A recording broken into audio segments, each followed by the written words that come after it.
mischaracterization that I would be given or are given unlawful orders. It's all meant to attempt to smear the commander-in-chief, and I won't fall for it. That was, of course, Secretary of Defense Pete Hegseth in the hot seat Wednesday, where Democratic senators on the Armed Services Committee grilled him on his management of the military, President Trump's handling of nationwide anti-ICE protests, and even his past.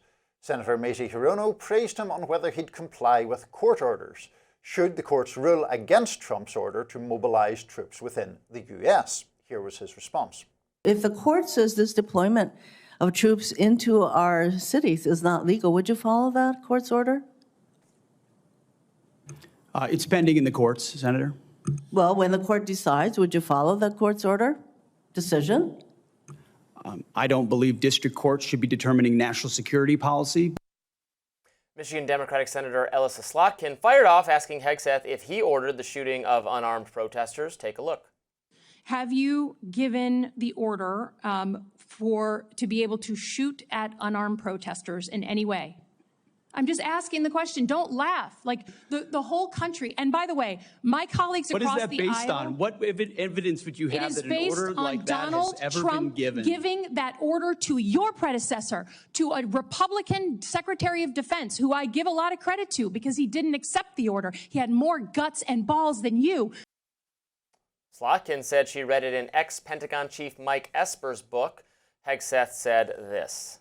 Senator, I'd be careful what you read in books and believing it, except for the Bible.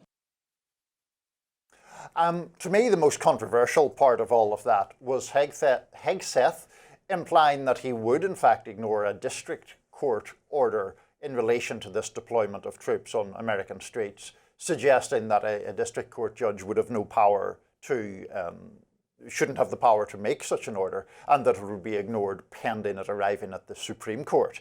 That's not how the system works. If a legal court order is handed down, and the administration should obey that order. If it thinks the order is wrong, of course it can appeal. The Supreme Court would then, well, if it reaches the Supreme Court, would rule in whatever fashion it wishes.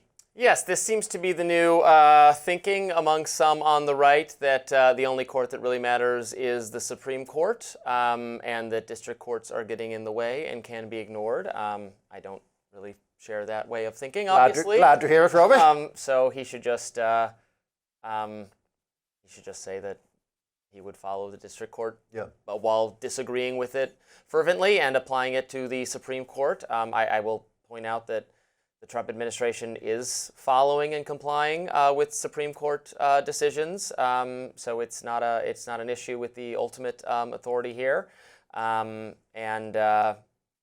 he should follow the district court rulings as well. I mean, it is true that it has not so far defied Supreme Court rulings, and thank God for that. But it is true that there are people within the administration, not only Hegseth, who, as you say, are subscribing to this view that orders of lower courts can be sort of ignored until the Supreme Court renders its judgment.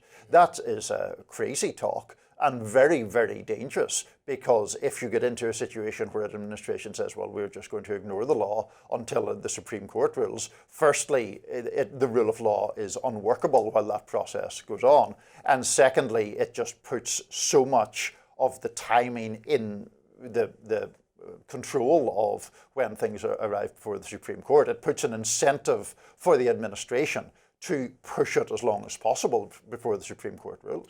As far as the shooting of unarmed protesters goes, it did not sound to me like he was endorsing that, like he was saying that was ludicrous, the idea that he would give that order, which is a good thing. Unarmed protesters should not be shot, nor so should journalists or independent journalists. I know an independent journalist who was injured by non-lethal rounds in what was going on in LA. That's always very bad. What the American people want is not confusing. They want rioters and looters and people setting things on fire to be detained and arrested and prosecuted. We vigorously support and defend the right to protest peacefully, to rally, to gather, to speak your mind, to do that kind of thing. That's all fine. It's a very clear dividing line in most cases. The kind of people who are showing up to just protest and the kind of people who are showing up to cause riots and destruction. It's it's in most cases a pretty easily discernible, definable category difference, and so that's fine. And the police have every right, or the police are the correct authority to take care of that, frankly, in most cases, not the military. There may be some cases where things get so out of hand, the military is called for, and I would say that support for using the military in some cases among the American people is higher than I think many liberal elites would appreciate, as emerged over the controversy. You remember the send in the troops op-ed from Tom Cotton that was so controversial in the New York Times, but then when you polled the question, most people agreed with it. The military should not be the first resort for dealing with unruly protests. I think we agree on that, but it could be used, but I didn't have any problem with his answer there. We should follow and comply with court orders, and they would save themselves a lot of trouble if they just did that. So I hope they follow all court orders, including district court orders. So I certainly endorse the idea that the police should be the main agency to quell protests or to police protests. I mean, the military that's not the military's job. That is not what the military is trained for. There is, I think, an inherently repressive symbolism, at least, to sending American troops onto the streets to crack down on protesters. I'm not a fan of that. I think it would only ever be permissible if the society itself was literally, melting down. But you're a big, you've spoken very passionately about how offensive January 6th was to you, and I also think it was very bad what happened. In response to that, it was not just it was the military came. I lived at the time I still live near the Capitol, but I lived in a building that was somewhat near the Capitol, and there was a senator who lives in that building, and there was a tank in the driveway of the building, and there were soldiers on every corner. I mean, was that? I don't think that was.